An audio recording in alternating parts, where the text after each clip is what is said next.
The file was thin, no more than a dozen pages, and yet it was stamped with the highest classification used by Allied intelligence during the Second World War. A red diagonal mark across the cover read, "Restricted. Investigative notes. Signal anomaly. Northern sector."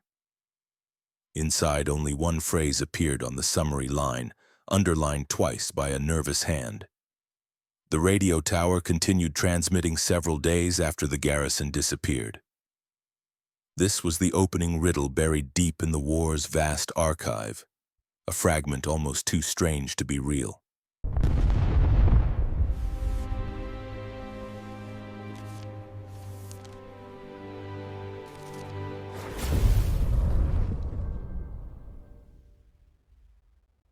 But as with many mysteries of World War II, truth survived in scattered reports, decrypted messages, and the quiet testimonies of the few who walked away alive. And tonight we unfold the story locked inside those pages. The WWII radio tower that broadcast after its garrison vanished. What happened near the shattered edge of the European front? Why did a radio station, one used for coded military signals, remain active after every man assigned to it was gone? And what final broadcast did Allied monitors overhear before the tower went silent forever?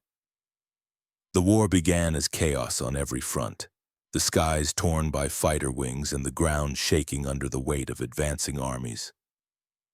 In the early years of World War II, battles ripped across Europe with a speed no one could have predicted. Soldiers fought at close quarters across ruined fields, their uniforms caked with mud and frost, their faces hardened by the grim calculus of survival. In these opening engagements, the fate of villages, nations, and entire armies could shift in a single day. The tower's garrison, small, anonymous, and seemingly unimportant, lived through all of this before they vanished. As tanks rolled deeper across the continent, carving steel tracks into farmland and forest, supply lines and communication posts became desperate lifelines. Armored columns thundered through towns still burning from the last bombardment. Civilians fled ahead of them, soldiers followed behind them. But wired into every operation was the silent signature of communication. Shortwave radio chatter, encoded bursts, coordinates whispered across static. The tower in question, a tall skeletal structure on a ridge overlooking a contested zone, had once simply forwarded signals. By 1943, it had become essential. Naval losses only made coded radio traffic more critical. When Allied ships sank under torpedo fire, when convoys vanished in a plume of smoke on the horizon, the response was always the same. Increase communication discipline. Transmit more intelligence. Shore up every station. So this tower, though small and remote, became part of a larger network tracking enemy submarines, troop transports, aircraft movements, and sudden shifts along the coastline. Its crew, though modest in number, carried responsibility far beyond the reach of their isolated steel cabin.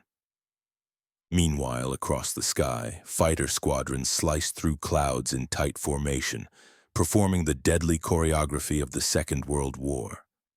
Pilots depended on signals from the ground, coded beacons from towers just like this one.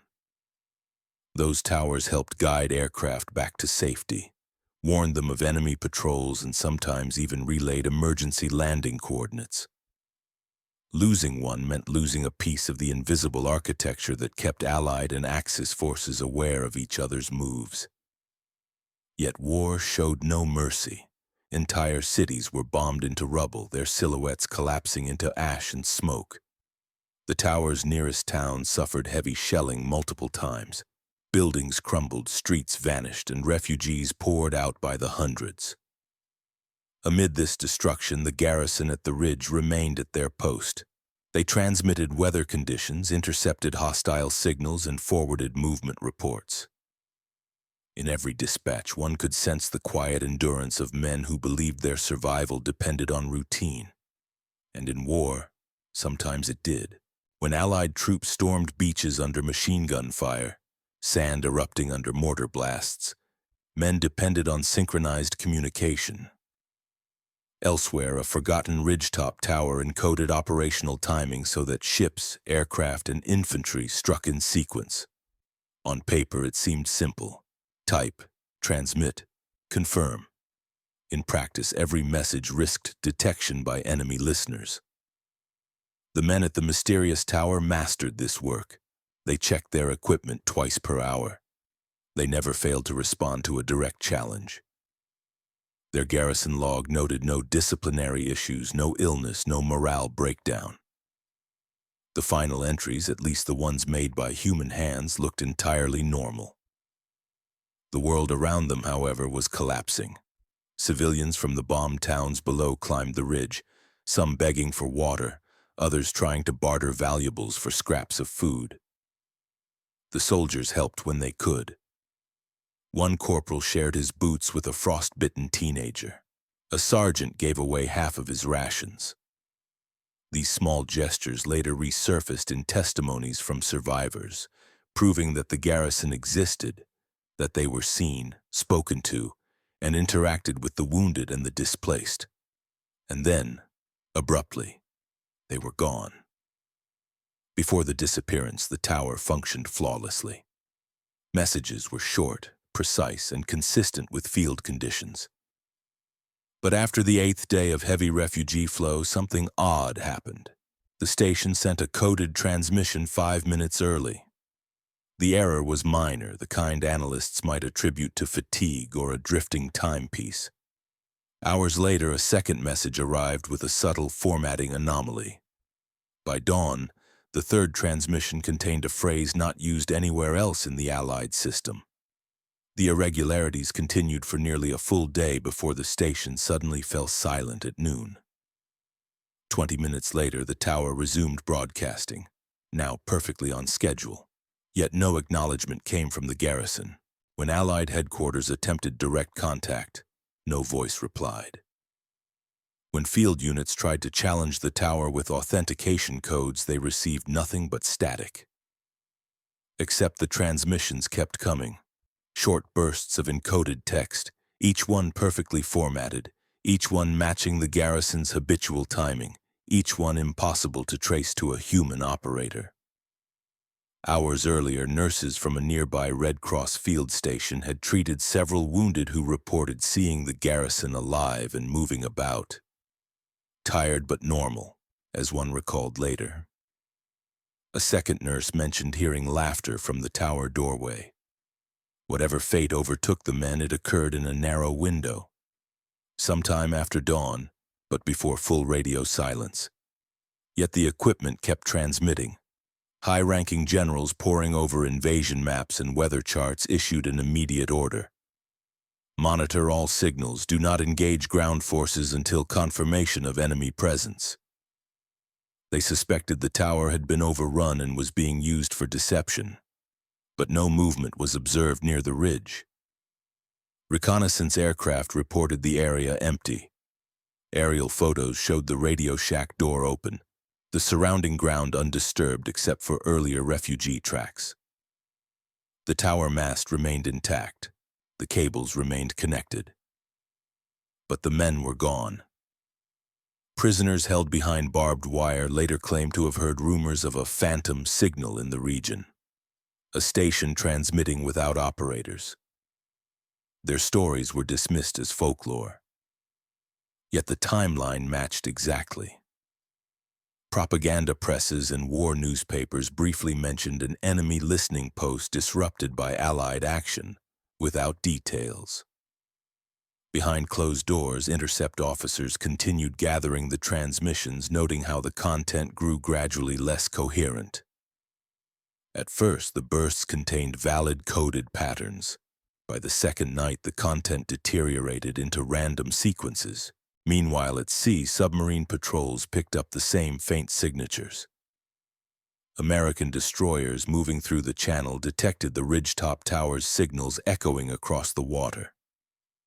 One captain recorded in his log, repeated burst intervals identical to Allied field station frequency. No voice. No acknowledgement. Source presumed abandoned. No one understood how an empty station could transmit. Winter soon arrived. On the front line, soldiers fought across frozen fields, struggling through snowdrifts and ice-clogged trenches. Some of the last men to approach the ridge claimed to hear a low hum from the tower, steady, mechanical, unchanging, even as the cabin remained lifeless. Then came the reports of victory across Europe, the celebrations of liberation, church bells ringing in towns once crushed by occupation. Yet even as flags rose again, the tower continued its silent cadence of coded bursts. Not until the fall of Berlin did Allied special units finally receive clearance to investigate. By the time ground forces reached the ridge, the station had been damaged by stray artillery fire. The cabin roof had partially collapsed. The interior showed no struggle, no bodies, no blood, no signs of sabotage or retreat. Only the final line in the Garrison logbook hinted at abnormality. Interference detected at 0543 checking generator. Nothing else. No follow-up entry, no report of return.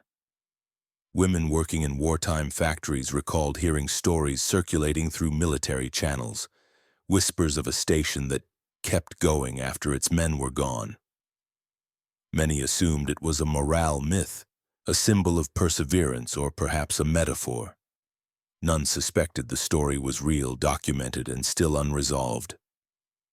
Artillery thundered on the front lines even during the investigation, and in that noisy backdrop, engineers dismantled the generator and transmitter. They found nothing unusual, no mechanical fault, no evidence of tampering. The equipment was old, worn, and battered by months of harsh weather, but technically capable of transmitting only if manually operated. Yet it had transmitted for days without human presence. D-Day planners later admitted that some of the anomalous bursts were archived alongside other battlefield intelligence. The tower had somehow kept its place in the wider strategic mosaic of World War II long after its human operators vanished. And then, abruptly, the broadcast stopped. No one shut it down. No one cut the power. The equipment was still connected when soldiers arrived. But the radio had fallen silent hours before they reached it, as if whatever had driven it had simply withdrawn. Bombers passed overhead that final night, the same night the signal ceased, illuminating the ridge with their searchlights as they crossed toward a distant city. Air crews later reported that the tower appeared dead in the glow of the bombardment below. That sighting, corroborated in multiple mission reports, marked the last known moment the station existed as part of the war's active communication web. From here, the archive grows thin, and yet what remains is enough to reconstruct the final haunting chapter of the story.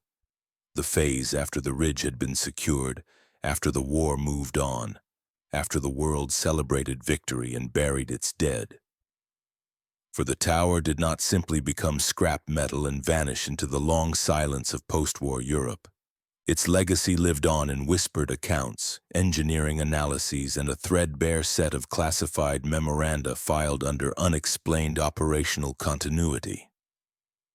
In the months following the collapse of Berlin, Allied intelligence began interviewing anyone who might have information about the ridgetop station.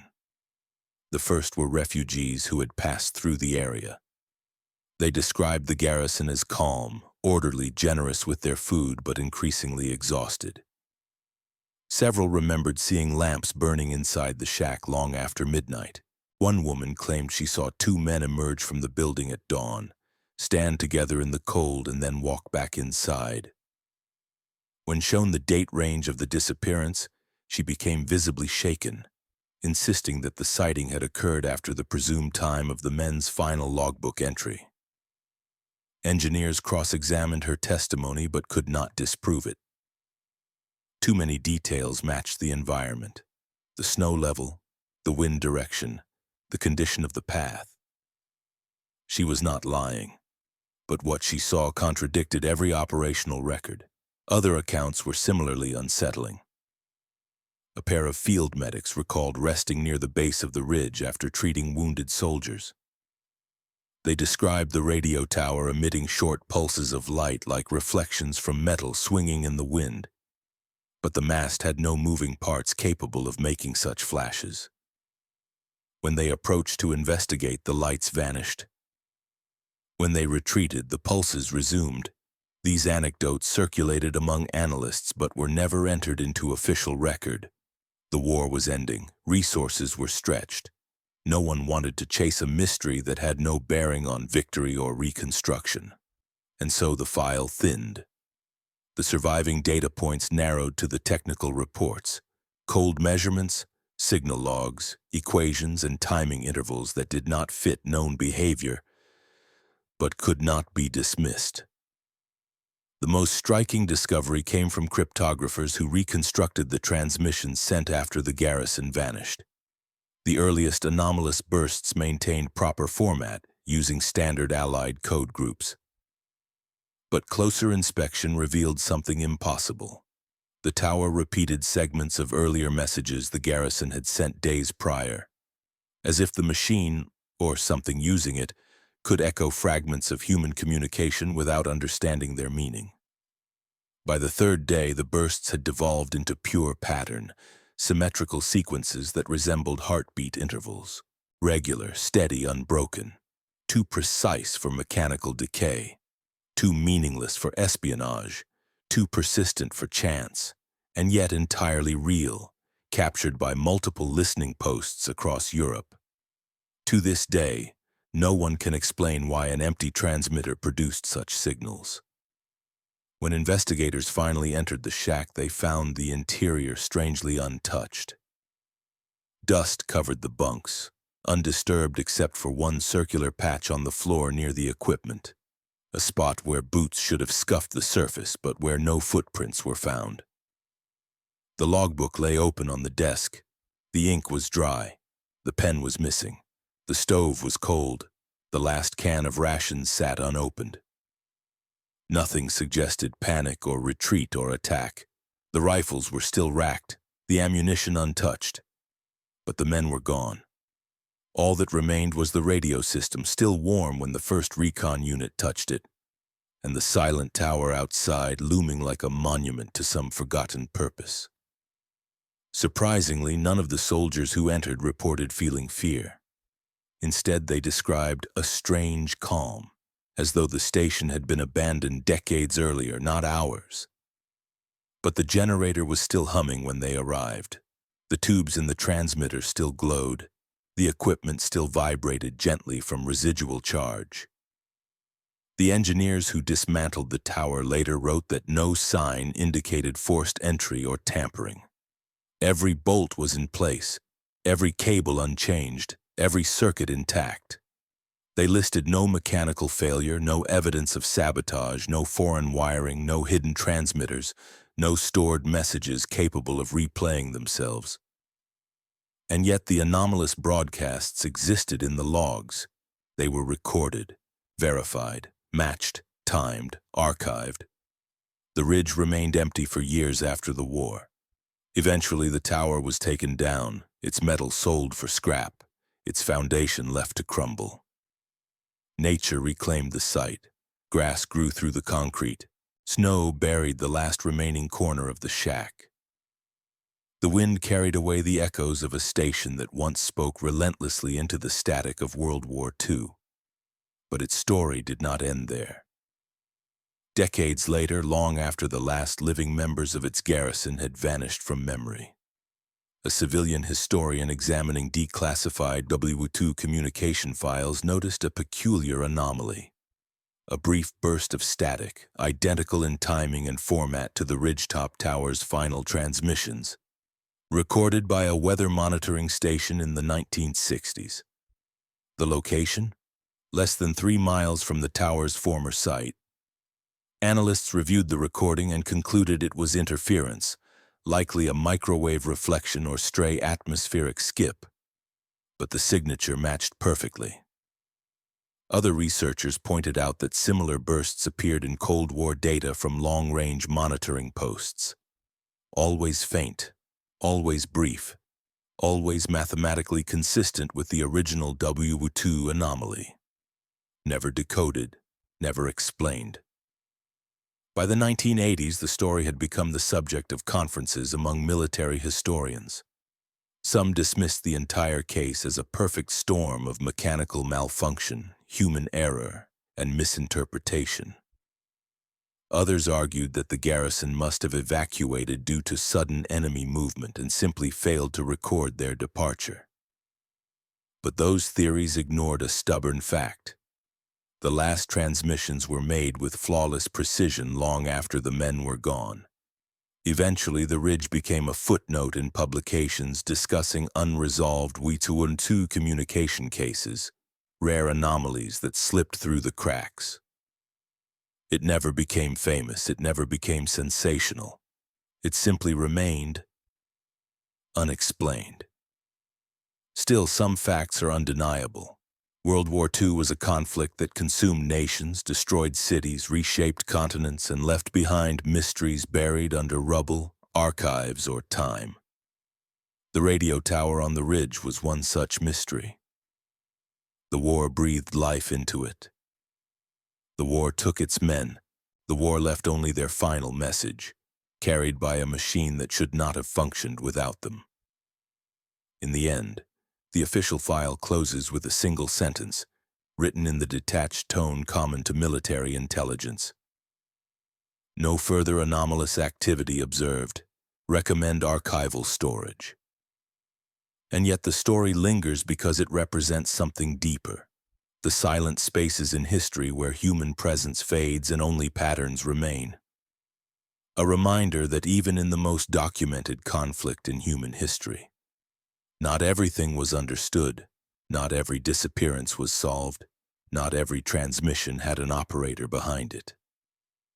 This is the legacy of the WWII radio tower that broadcast after its garrison vanished. A small, forgotten fragment of the Second World War that refuses to disappear completely. A whisper preserved in static, echoing across decades long after the voices that created it fell silent. In the vast ledger of the war's human cost, this mystery is a small entry, but it stands as one more reminder of the conflict's haunting residue, the unresolved threads, the unanswered questions, the signals that continue long after their senders are gone. And sometimes when historians replay the final surviving recording of the tower's anomalous transmissions, soft, rhythmic, devoid of meaning, they describe a strange sensation. Not fear, not superstition. Something else, a quiet recognition that in war as in memory some signals refuse to die.